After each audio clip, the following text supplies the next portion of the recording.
RTL Matin. Ça va beaucoup mieux avec Michel Simès.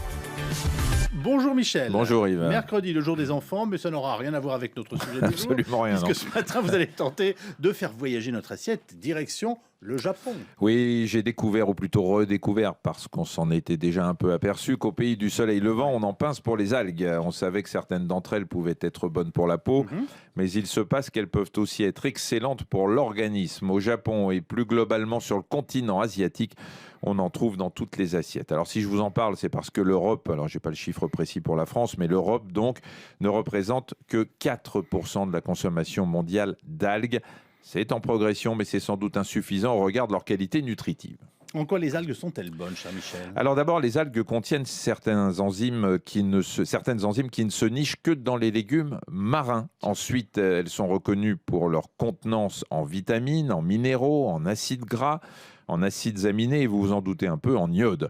Tout ça est essentiel au bon développement du cerveau, vous donne un grand bol d'énergie, contribue à augmenter votre endurance physique, bref, ça fait du bien au corps en général. Et puis, les algues ont un troisième atout de pure forme, certes, mais à ne pas négliger. Alors, quel est ce mystérieux atout censé nous convertir? Eh bien, le changement. Le changement, vous aimez. Manger des algues, c'est une manière de se démarquer de la consommation des légumes verts traditionnels. Si vous avez l'impression d'avoir toujours la même chose dans votre assiette, vous aurez la satisfaction d'innover et sans doute de découvrir de nouvelles saveurs. D'autant que le choix est vaste. Il existe environ 25 000 variétés d'algues. Cela dit, la vérité, c'est qu'une cinquantaine d'entre elles seulement sont agréables à manger. Vous avez des noms? Oui, la spiruline. Ah bah oui. On en parle beaucoup, la spiruline. Elle regorge de protéines et de micronutriments. Je la recommande aux sportifs. Il y a aussi la clamate, qui est bonne pour lutter contre le stress, la corella, dont on dit qu'elle purifie l'organisme, ou encore la salicorne. On la connaît bien, la salicorne, c'est très bon. Et c'est plus connu sous l'appellation haricot de mer. Vous mettez tout ça dans une salade, sous forme déshydratée ou pas, et vous allez vous régaler.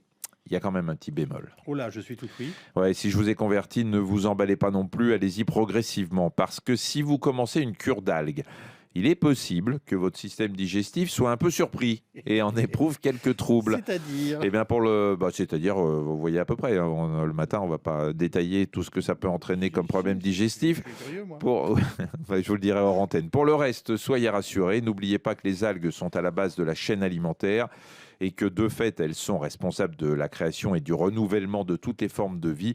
Mon intuition me dit qu'il y a là de quoi se sentir en confiance. Excusez-moi, mais parlons-nous franchement. Le pétoman mangeait des algues?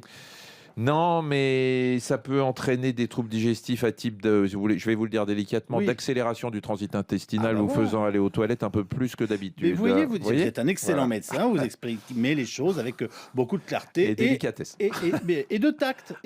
À demain. À demain.